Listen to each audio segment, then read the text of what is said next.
Welcome to Reality Defined. I'm Matt Krollig. And I'm Gerard Margetson. So, Matt, I think the first thing we really should start off with is a little bit of like why we both wanted to do this podcast. I think that would be a really good way to sort of introduce ourselves and also give sort of the background of like why do the hell we put this thing together and put all this effort and time in. So, did you want to go first on that one, or do you want to Well, start? reason number one really is because you asked me. Yeah, I have and to you said say, yes. I said yes. So I suppose it's what's my reason for participating? Because I enjoy creating possibility for others and getting people to see what didn't exist to them before. And in a way, we're also letting everyone be the fly on the wall in these conversations, because we've had many of these conversations, which led to the invitation of doing a podcast together about it, because I think our discussions always find new and interesting aspects and perceptions, both from bouncing off each other, really, I think would be the way of best putting it. Absolutely. I think a lot of automatic evolution, so to speak. I feel another real reason for me is it takes a long time for people to evolve, discover something that didn't exist to them before, create a new idea. Whereas I think, bouncing off each other, at least to some respect, we're constantly doing that ourselves.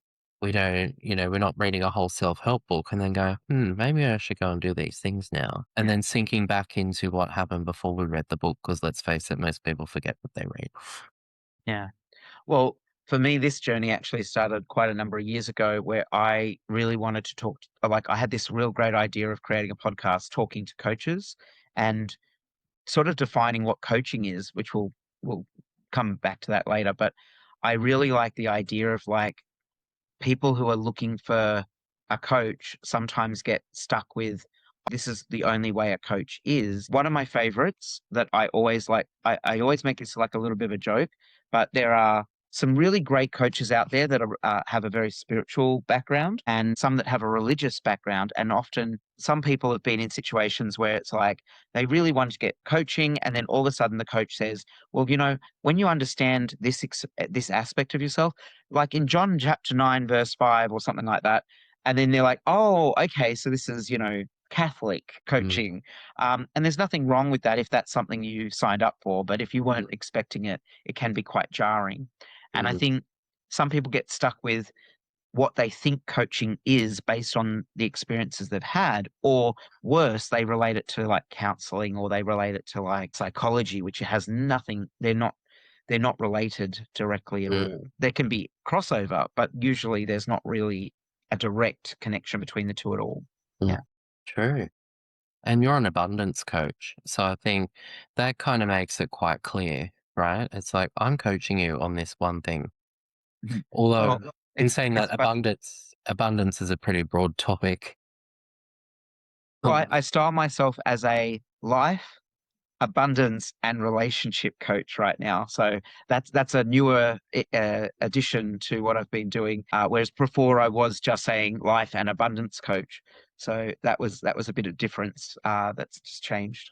That's Yeah. really good, I think. So look, a really big part of this as well, and this is where the coaching piece will be really important as we go through this episode and the series as well, is one of the big things that Sharon and I both share is what creates the reality for people.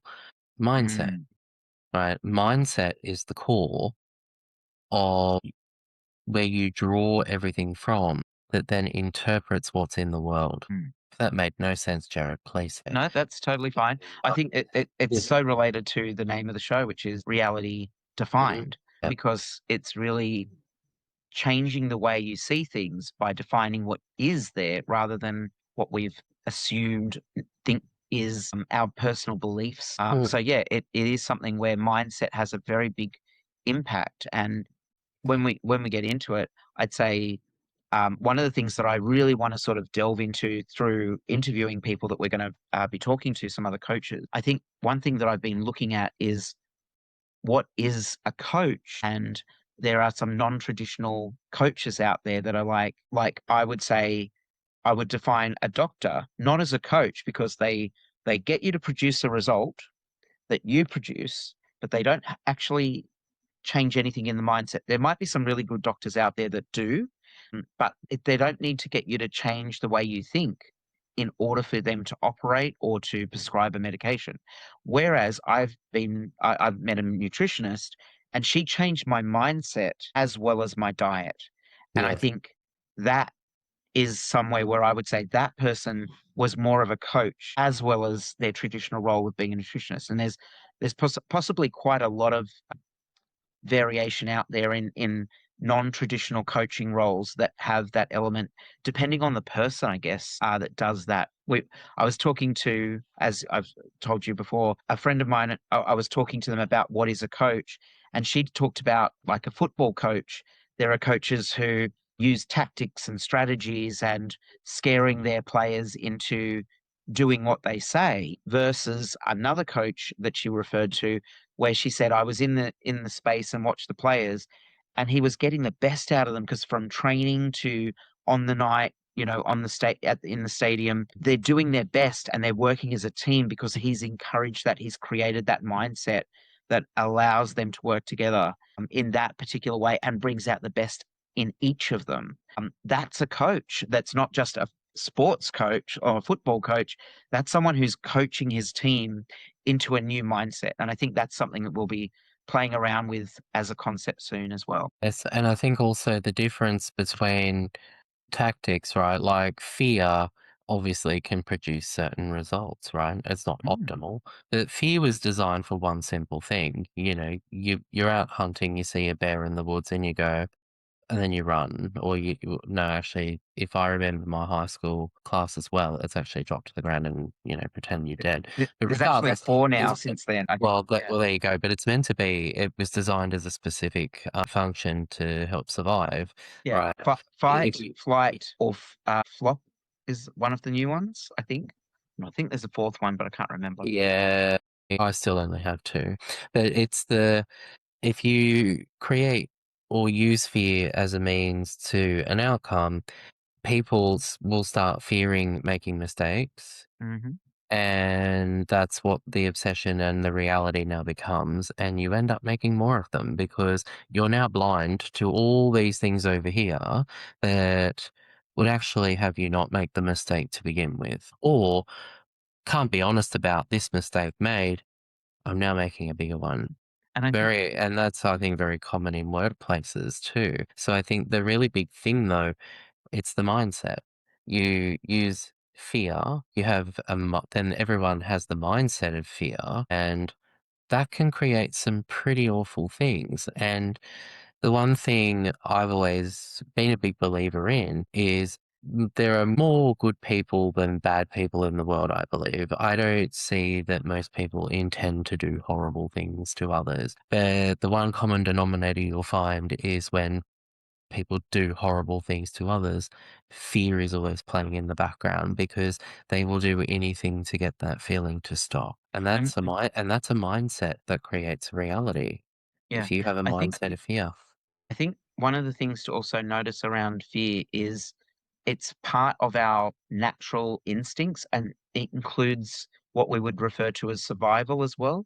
So when you fear something, you have to survive it. It's a trauma response that's automatic over cognitive thought. Like when you actually make a decision for yourself, what you want, you first deal with the needs and practicality of surviving the situation. Even if the situation isn't dangerous physically, it might be a danger to you emotionally or give you a sense of like lack of security. So like they say, like once you've got your basic needs met, you're still not out of survival because your emotional secure response and your ability to like connect with other people, those things need to exist as well. And they would still be types of survival because we need those things in the old days Yeah. to exist. The difference, though, is when you go from the basic survival into the next layer where it becomes more about, you go from your needs into the wanting. When it's in the needs and everything, that's survival and that's automatic and that's an instinct. But where we have become different to every other species is we can actually make decisions outside of instinct. And when you reach that second layer, that now actually becomes a mindset. Mm. right?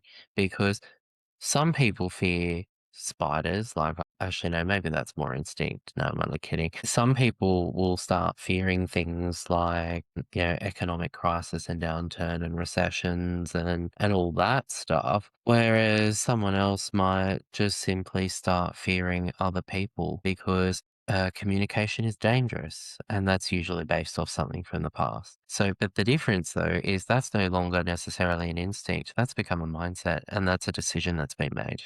It's Mm. not your primal instinct, so to speak. And that's part of what this podcast is about as well. And hopefully we can help with that. And just before we move out of this topic, I just want to check in again. Is there anything else that you have as a reason for why you wanted to do this podcast other than being invited? Well, I said that I like the idea, and I Mm. really get a lot of joy out of helping people see new possibility and being able to recreate their reality. And I love watching people step into it. Yeah, absolutely. Awesome. So, how about we discuss? Well, we've brought it up enough mindset, particularly, and where how mindset creates reality. What would you say to start us off? What I would say is that you go into a situation with the determination of what should already happen, or Mhm. in some cases, what is happening when it's not. So if you go into relationships, especially, this is one that most people can probably resonate with.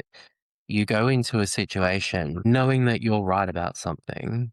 All you're going to hear throughout the conversation and throughout any kind of communication, and that can be bodily communication as Mhm. well, is that you're right. Or when they're trying to say that you're wrong, but you won't actually hear what's being said. You won't know what the person's problem is because it's like that teacher of Peanuts, the one, that's all you're actually hearing because you're scanning for I'm right and they're wrong.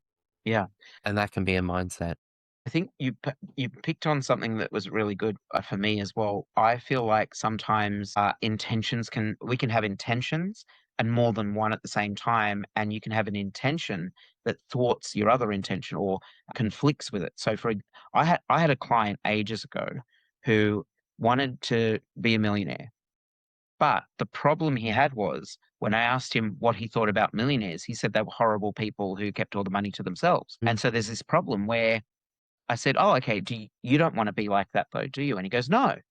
And I said, "Well, then there's a problem because you either need to give up wanting to become a millionaire and maybe become financially free, because that's a mindset shift in itself, or you want to give up your opinion about millionaires because if you want to become one, you're going to not want to, you're going to try and screw yourself over by having self-sabotaging techniques where you stop yourself from achieving that goal because you don't want to actually be the thing that you get to at the end of that. So while you take all these actions to do big transactions and big deals and invest money, you always make choices that have you fail at them to avoid becoming the thing you don't want to become. You know what? I'm picturing this in my head. It's funny. It's like, you're picturing, I want to be this big millionaire. I want to make a deal about something. And then walking in and, they're being really tough in the room and they're like, yeah, sure. Yeah, because I can't be horrible. Whereas then in itself, you're going off in tangents of false beliefs now that you're creating because you've now lost sight of being a millionaire Mhm. and you're now over managing this situation, and then you leave that situation and build more story and more mindset and over, oh, this didn't go well, but at least I wasn't this, and you're justifying yourself. I don't even think they've remembered they're supposed to be becoming a millionaire anymore. And then when it's brought up, like you say some, "Oh, but weren't you gonna do this so that you would make all this money?" And they're like, "Oh, yeah, I guess so." Like, it's like a surprise to them, even though that was their original intention, that was the goal. Their Yes. other intentions sort of sway them off. I've even seen another version of it would be really funny that I've seen physically, is I know this person who wants to be so, yeah, there was this person who wanted to be liked, and what happened was she tries to do things to make herself very interesting. But the problem is those things that make her interesting to her make her intolerable to others, like You, certain you know, topics of politics. you know what that is though, because if you go I have to be liked. That no, it's a mindset that becomes it's a really narrow mindset because you start thinking, I have to find ways to be liked. And you Mm, spend all your time trying to find different things. And I mean, how long would you be on, Google or TikTok or something scrolling through?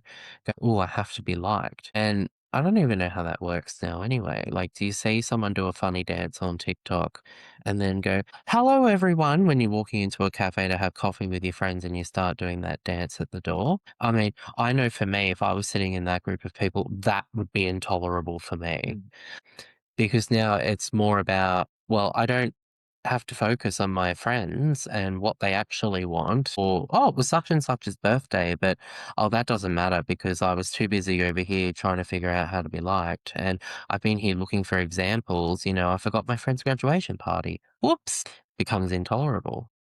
yeah, and Because the I mindset then and it's also really centered in on yourself. And even if people don't always pick up on things like that at a conscious level, or they have a very surface level explanation for it, and it usually presents in things like, are they just looking for attention? Right? That's how things like that have a tendency to present. It ends up being everyone around knows they're not being their authentic self and they're not authentically caring about the others, which is the thing that would actually have them like you. yep, 100%. And I was telling you how I'm a relationship coach, and one of the biggest problems that people face trying to find a relationship, you, you and I and every single person who's listening has probably heard some version of, if you stop looking for a relationship, you find one. And Mm. that's mainly because the people who are looking for a relationship sometimes end up with an air of desperation. And it's like, hi, how are you? Will you date me? Like, it's the background of what they're saying, even if the words are, hi, it's really nice to meet you. But the thing that there's in the background is, are you the one I'm going to date? Are you the one I'm going to marry? Are you going to be the one that has kids with me? And that's an intense conversation that comes through, even though you're not saying those words. It comes through in the way you're being. And if you're not being authentic, you definitely have this problem of coming across as a way you don't want to be. And so those people who say, oh, well, I found a relationship because I gave up on looking for a relationship are usually the people who've dropped the desperation and therefore they're all of a sudden much more attractive, much more interesting to consider for a relationship.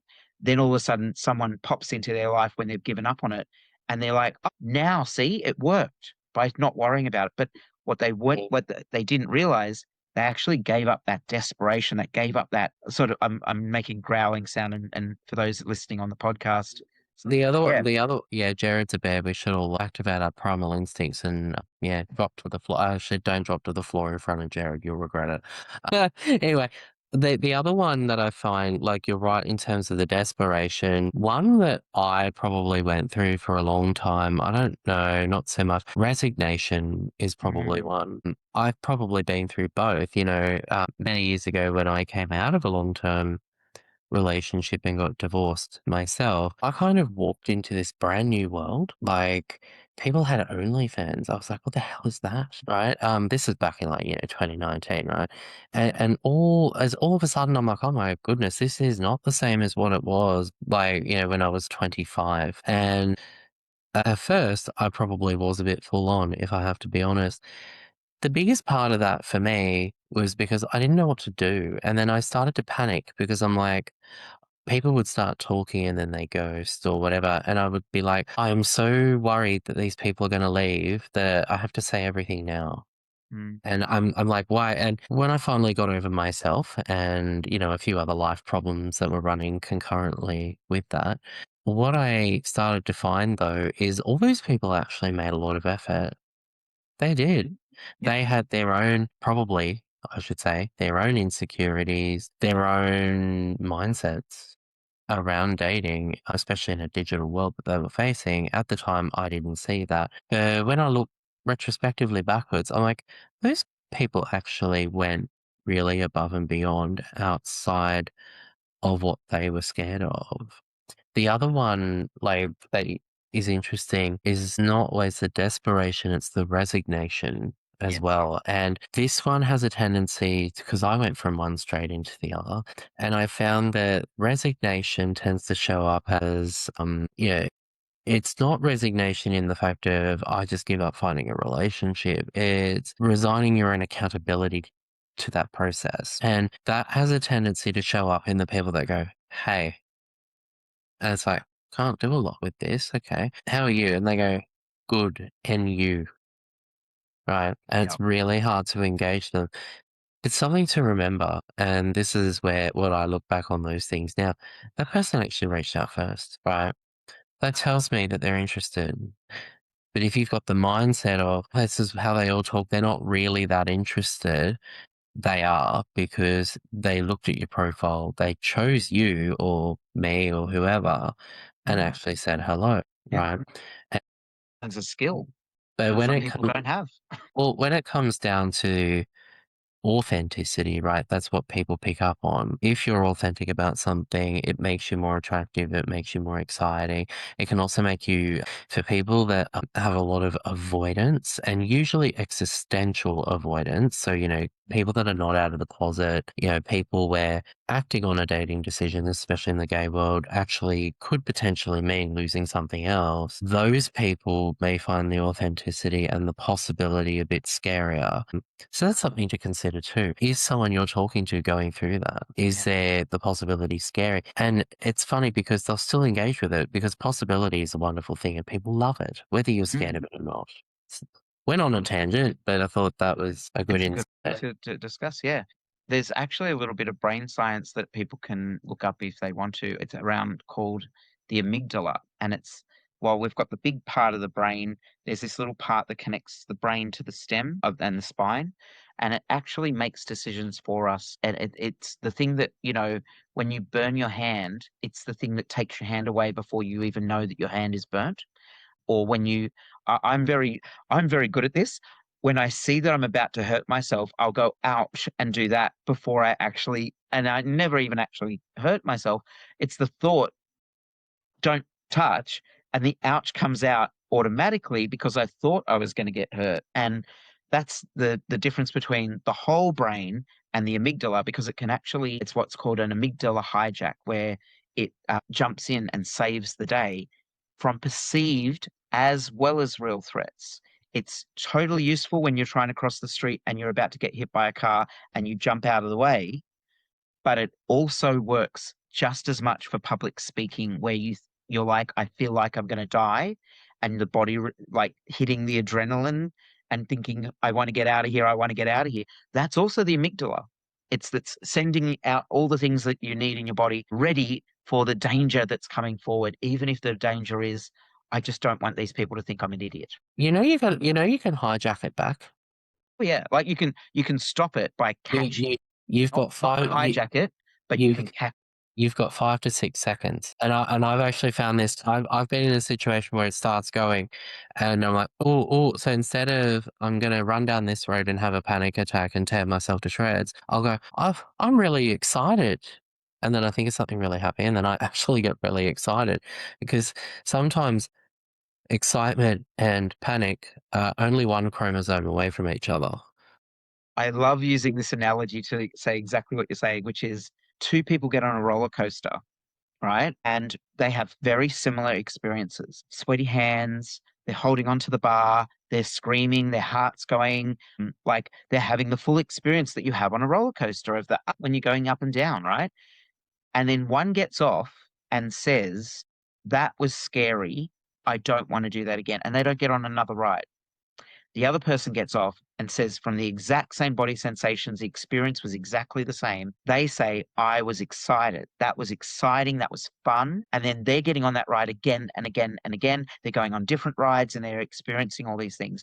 And the main difference is the mindset. The word that comes out of their mouth defines which way it goes. And you see this in children when a child falls down and the parent comes rushing over to make sure they're okay. And the fear in their face has the child go, but when they're when they're like, that's all right, just dust yourself off. Well, you'll be fine.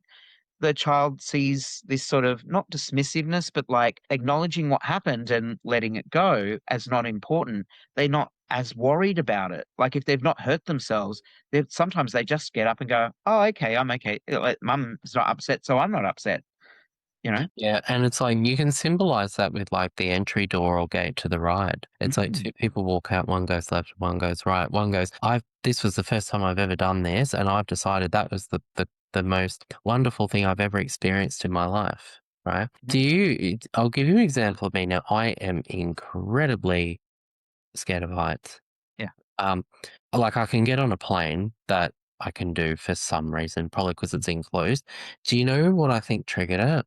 Do you remember Australia's Wonderland? So when I was 15, I went to Australia's Wonderland and it was the closing week and we went for a school excursion and I'd been there many times like younger, but I was finally tall enough to go on some of the scarier rides. And do you remember did you ever go on Space Probe 7, the one that went up the top and it had a countdown and it dropped? Yes. So I got on that and I was so excited, right? I was not scared of heights before this.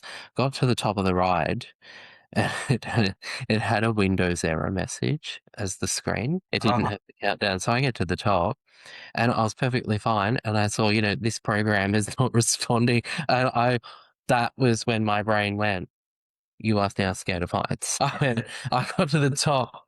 And look, I mean, obviously I'm sitting here now, so, the brakes didn't fail and we didn't go splat, but all it took. So my mindset and incredible fear of heights was a decision I made because of a Windows error message. And every time I see it on the computer, I actually get angry. I right. go, like, I don't get angry, but yeah, I get an eye twitch. Maybe that's related, or maybe I'm just impatient. Probably For both. for our listeners, one thing that I would also point out is to give yourself a little bit of like leeway on things that have happened in the past, right? Because what you just described is perfect as an example of like the mindset, right?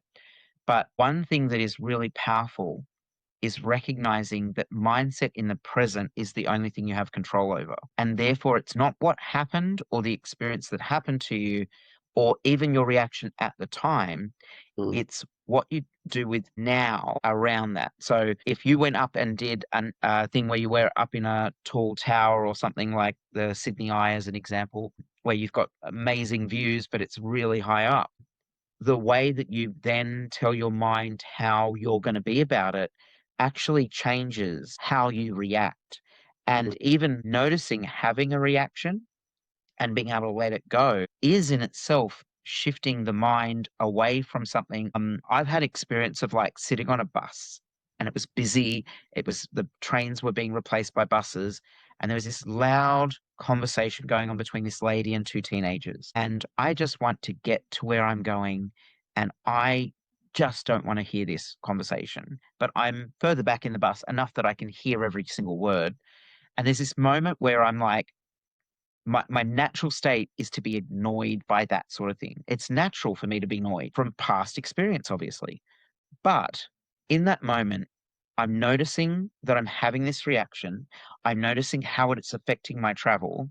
And then I stop, take a breath, and I'm noticing that the conversation that the teenagers are having with her is mm, fun and playful. mm, And while she's inquisitive, they're very happy to answer her questions. I'm now noticing that the only person affected negatively is me. And so I'm able to then give it up and then I enjoy the rest of my travel. And I mm, fall in love with the lady having this conversation with these teenagers because there's not enough of that. But before, I would have loved it if she'd gotten off the bus at before then. And mm. after this mindset shift, I'm enjoying my time. I put music in if I don't really want to listen to the conversation, and I enjoy the rest of my bus trip. But it was just this moment of recognizing that something from the past around the way that this conversation was going between these people was upsetting me for no good reason than it annoyed me. And it's funny because when it's upsetting and annoying you based off the past experience, Mm. you can't actually hear what's being said, can you? No, and Because yeah, because the anything she's first saying time. is Yeah, grating. Therefore, she's wrong and bad for doing like having this big loud conversation on a mm, crowded bus. But as soon as it's gone, I can hear the laughter and the giggles that are coming from the two of them. That like there was a boy and a girl that was a teenager, I think, and this older lady, and they're having a great time. And I can only see that after. I couldn't see that before. And so it's not even just the words that I Yeah. can't hear. I can't even see the body language. I'm just frustrated, and You therefore wanna it's know not what accessible to me. another really good example? Now, driving is one of the biggest contradictions in human society, right? And even I'll admit, I think I'm a very slightly different person behind the wheel of a car. It's like people will like rage at someone who does something, but you're actually raging at someone that you are likely never going to see ever again. Yes. Mm. It's like one of the biggest ones is, you have a bad experience, you make something on like someone cuts you off on the road, right? Now, obviously, you can sit there and go, they're the worst driver in the world. They said that, the first time it happens to you and you're like, oh my goodness, they weren't even looking and you make up all this stuff. But every single person who cuts you off has a very different thing going on. Someone might have cut you off because, they were up for 2 days straight with a dying relative. You know, they don't normally drive like that, but someone cut you off because maybe it was just at that point in the day where were sitting at one of those intersections where the traffic never stops coming and they had to race home and get something, right? Mhm. They're not the same. But then you rant and rave and carry on and everything based off something that probably happened 20 years ago. And you're never going to see that person again. Are you going to be lying on your deathbed at 85 years old going, that bloody person, they cut me off on the road? No. Well, Am I something gonna so rave about as someone cutting me off again? Probably, let's be honest. But I pull myself out of that story and I go, "Oh, wait, what am I doing? That was stupid. You're never gonna see them again." and there's also something interesting around positive and negative mindsets. If tomorrow you won a special prize where you won a brand new car and you Mm, go to pick it up at the car lot, you would tell everyone that day. That might last a couple of days, but not very long, probably not even a long like the week. But if you drove that car out of mm, the dealership with no insurance and immediately get hit, you come out without a scratch, but that car's gone. mm. You won the car for free and now it's gone. Now that will be years of your life complaining about how you should have known better, or that person should have be a better driver, or go through lawsuits and go through all this stuff. And focus so heavily on how impacted you are by losing that car. And if you hadn't lost that car, what you could have done instead. And if you're listening to this and you're like, oh, I have something like that, it's okay. Like it's just to recognize that Mm. positives are brief for human beings. Negatives, we make them draw out and we repeat them over and over again, like somehow repeating it will actually solve the problem or make us feel better about it. But mostly, it doesn't actually do anything, But just the ne upset us more. a lot of that but a lot of that too, and I think it's important to understand why the negatives do outweigh the positives in terms of general thinking, and I think that's something when it kind of makes sense when you hear it, but what does it actually mean? And for me, it's around negative thoughts are very protective. They are very protective in the sense of being comfortable. You Mhm. can be miserable but feel safe rather than be positive and feel uncomfortable. So for those people that complain for the sake of complaining, because in doing that, I'm handing my accountability and responsibility for anything in my life over to the actions of someone else. Now, it doesn't feel good and it's not, oh, let's go out and celebrate because there's no accountability. Yay! You feel safe. It feels normal. It feels, yeah, it's very comfortable. And I'd bring the neuroscience back in here. This is where they've worked out that neural pathways, which are the way that we relate things to things that we've known before, negative experiences become very supercharged because the more that the neuron, the part of the little electronic things in our brains use particular pathways, then it strengthens that pathway. So something that's negative gets brought up over and over and over again. So it supercharges and makes like a highway for that particular pathway. Whereas if you create a positive one, for those people who are really into habit building, they say that it takes more than a month in some cases to develop a habit from making yourself do something. So for those people who go to the gym and then give up after a couple of weeks, you're not alone. It's something that you actually need to knuckle down for months, and then you'll find it's easy over time because it's become a habit versus like a positive neuron passing through a pathway. It happens so infrequently the exact same way. So, like winning that car, you could have won a raffle and you could have won a car and you could have won the lottery. But those things happen rarely. Whereas someone says a particular word that upset you in the past or caused a really big problem, that word being said gets used over and over and over again because it builds up this pathway that keeps you focused on recognizing that pattern and protecting yourself from it.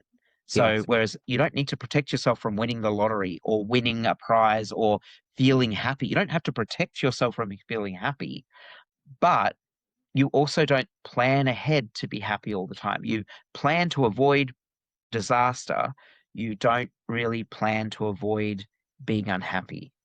Do you know this starts with mindset though too, right? So I think what happens, and look, when it comes to I have success and failures in this area, and you know what? I'm comfortable with that, and that's okay. So I gave up smoking in September last year. I had a cigarette at a Christmas party in December, and that one cigarette doesn't count. We're Mhm.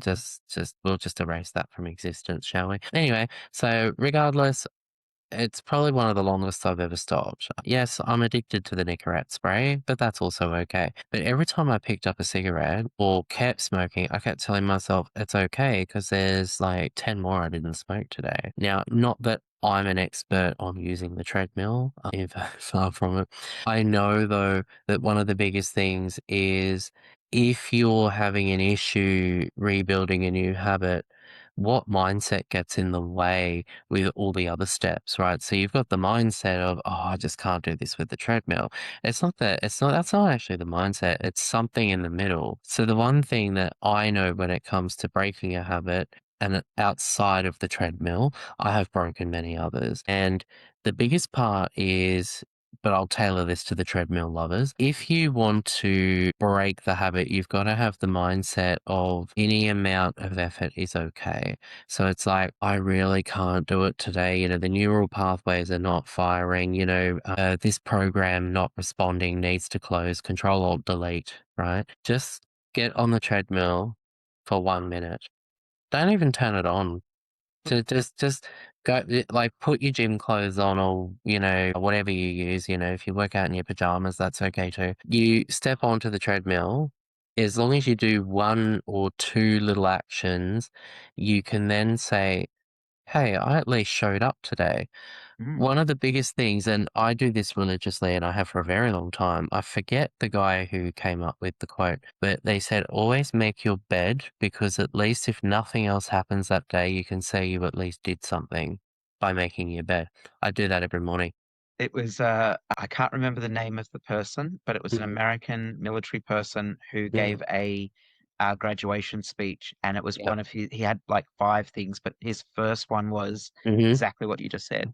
Yep. Uh, the that's a really good point too. Like, but one of the things that I do recommend is mindset is the start of something. It's not the Hmm. complete thing itself, because if you do just change the way you think once, it needs more support than just that one time.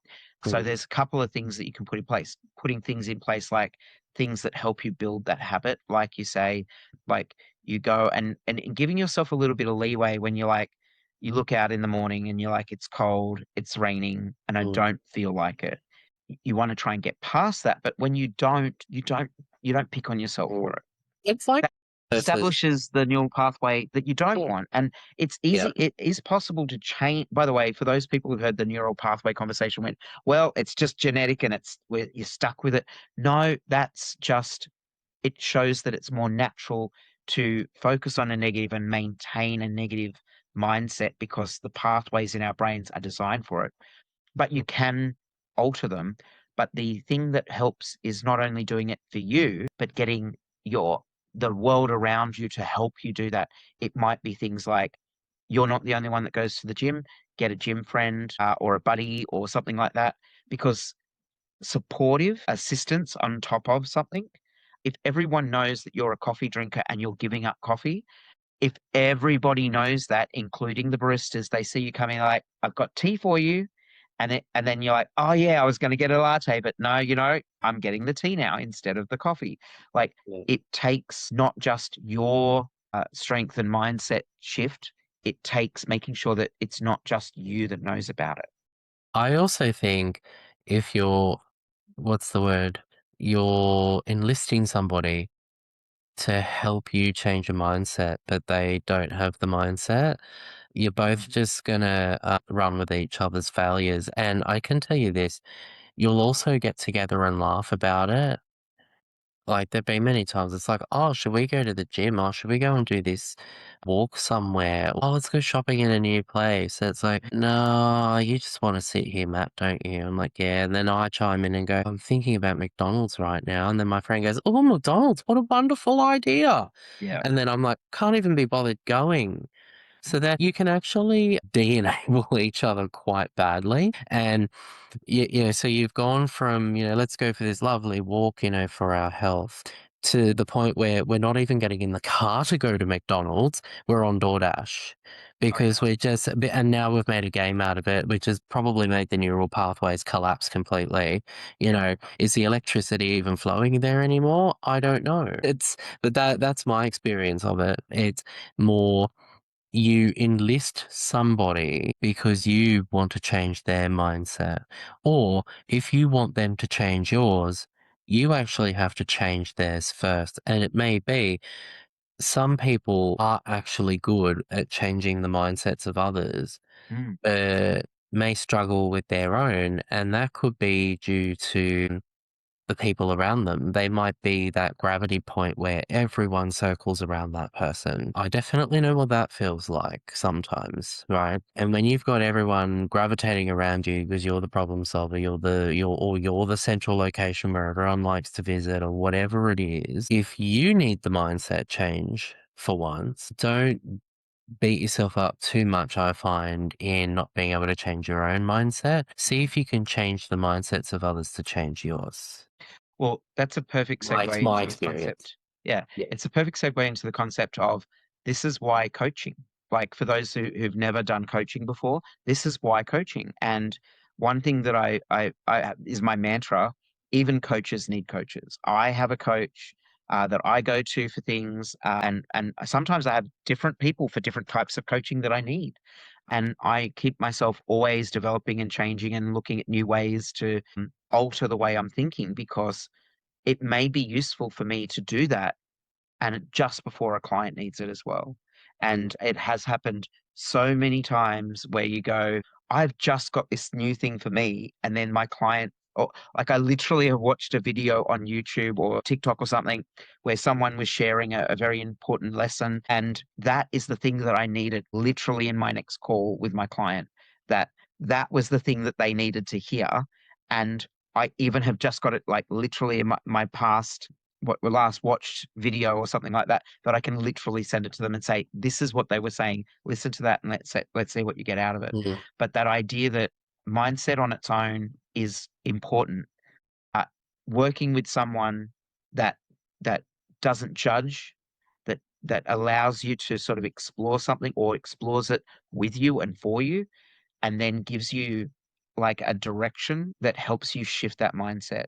It might be putting something in place. That's really what coaching really is really great for. But as I was saying at the beginning of this episode, one of the things that I really am interested in is the exploration of what is a coach, because in terms of expanding the traditional term coach to anyone that shifts mindset. So we've talked about mindset enough to bring this conversation in, but Just before we go any further, though, sure. I think one thing to clarify, because what I worry with our conversation, though, is that maybe we've left mindset too ambiguous. So, what I would say is a mindset is, and this is the whole point of reality defined, Mm, because your reality is created on the mindset, but a mindset is either like a permanent or semi-permanent structure of how you operate around a particular thing. mm, And the reason that people have a mindset is because that's the only thing about something that actually exists. So if you have a mindset, that I will never be fit and healthy and I can't get on the treadmill, that's all that actually exists for you. So Mm, I thought I'd make that clear. It's not like there's 15 mindsets and you chose this one.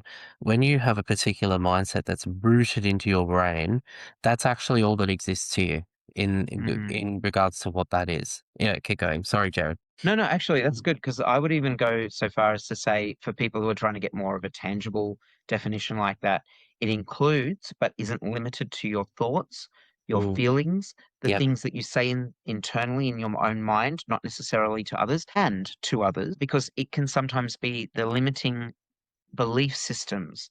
It Mm. can be, and it can include beliefs, but it's not. When I say beliefs, I'm not just talking about religion or spirituality. I'm also talking about. It's funny that you brought up that one around fitness, but one of the ones that I find regularly shows up in my work is, especially in relationships, is you get a group of friends together who have all the good ones are taken. And it was, like they have these set phrases. There's plenty of fish in the sea, there's all these expressions and things that we use on such a regular basis, and they are so limiting that they become the way things are, even if the reality is the opposite. Like, my favorite thing to do is the maths on how many available people are in any given location. And unfortunately, being based in Sydney, and I'm not saying unfortunate Sydney, I'm saying in Sydney, we have 5 million people in population, and it may be higher than that by now. But I think it's somewhere in the vicinity of about 5 million plus, right? So if you take half of them and you have a particular gender that you like, then half of them are the wrong gender to you. If we take out too old, too young, currently married or in a relationship, and then we get it down to like available people that you would consider, and then we want to like that sort of gets us in the vicinity of somewhere in the vicinity of about between 100,000 to 50,000 people. So if you really want to narrow it down, you have to get really picky. And when you get really picky, you might be somewhere between 5 to 7,000 people. So mathematically speaking, it's almost impossible to be single, yet people are. Put the other mindsets people have on top of it, right? Mm, So I had someone once that this many years ago, and he lived 20 minutes away. mm. Right. I said, "Oh, we why don't we meet up tonight?" It's like, "Oh, you're too far away." Yeah. And I'm like, "Oh, are you just waiting for a tweet to fall out of the sky and land on your street corner? Is that how this works?" I knew there was something in that, right? In terms of, there's a lot going on. Probably might not have been the forethought that, everyone's too far away. Could have also been a fear mechanism. I And mean, he and you might probably get was someone sitting who's there. like, Yeah. ages away, and they're like, "Oh, yeah, no, I can come to you." But you know what though? This is what people don't understand, right? Is you never, because you have the mindset you have, you can't see the mindsets of others. So you could be talking to someone and in your mind, you're like, I'm going to clean the house, like those spray and wipe pads. And, you're running around the house cleaning because that's what I do. If someone says they're coming over. And, you think you're the loveliest person in the world, or you probably are the loveliest person in the world, but to them, you could also be a serial killer. Look like, and that's, but you wouldn't understand it. Yeah, because mindset's not something to notice about someone until you really get to know them, I think, in many Mm. ways. And even then, for yourself, it's so hard to see it until it's in action. And even noticing it comes from working on keeping an eye out for something. Like when we were talking about the roller coaster, noticing the body sensations and being able to deduct what's going on can sometimes be helpful. But not all mindsets have body sensations. Disliking someone because you dislike them, that's it. That's all there is. You dislike. I actually believe to a large extent, I don't think people consciously really dislike other people. I do believe people can continuously dislike the actions of a person, or they can dislike something that they did, which will match a mindset of something that's really bad, Mm. and that can perpetuate. But how quickly do you see that resolve? Like, there are so many occasions, and look, I'm a bit of a one for this. I've had situations in the distant past, especially where I really cannot stand this person. I hate this person. I don't like this person, blah, blah, blah. Then I see them one night and they'll be like, oh, I haven't spoken to you in so long. All of a sudden that's gone. And then I kind of realized I didn't really dislike you as a being. I just disliked these three things that you keep doing to people. And I think that's something I don't think many people consciously think about. You see examples of it everywhere. Like politicians are a really good example of this. If they're in the House of Representatives or the Senate or wherever, they're screaming at each other, slandering each other, making up stuff about each other. But, behind closed doors, a lot of them are friends. Yeah, 100%. Like, even people in opposing parties, can often be friends. And look, you asked an interesting question around how long does it take to resolve. I think Mhm. that's a very, very individual answer that you could get from that because it's different for everyone. And I think the main reason you get these resolutions is when the mindset is actually capable of being shifted. So Yes. it's noticing that there is something there and then being able to look at what you would prefer to have there instead. And until you can allow yourself that flexibility, I know so many people are in situations where they're absolutely adamant that the other person is in the wrong and they're in the right, and they hold on to that. They can hold on to that their entire lives and on their deathbed, hold that resentment still, right? Mm. But the same person in the exact same situation, another person can make the determination, "I don't need this anger or this frustration or this way of experiencing that person to be the way I want to live anymore." And especially like I gave that situation of the lady on the bus that annoyed me. She didn't do anything to annoy me. She just did what she was doing. And Mhm. I was annoyed. And if I had met her on the bus every single day for a week, I would try and get a different bus. Like I can imagine that would be what I would have done, unless I was able to recognize that that wasn't supporting me or doing anything for me. And only when I gave that up could I even see that it wasn't even a problem for the Mm. teenagers that were talking to her. Yeah. She was just talking loudly and it annoyed me. And when I let go of it, it allowed me to shift something. So it's sometimes the letting go of something, the giving up of something that allows the mindset to actually be altered in any way. Yeah. And that usually starts when you find that a new mindset to embody, a more productive or positive one, actually exists. Mm. Because that's where, it doesn't exist to you before that. And I think that might be a really good place to sort of finish up on for this Yes. episode anyway.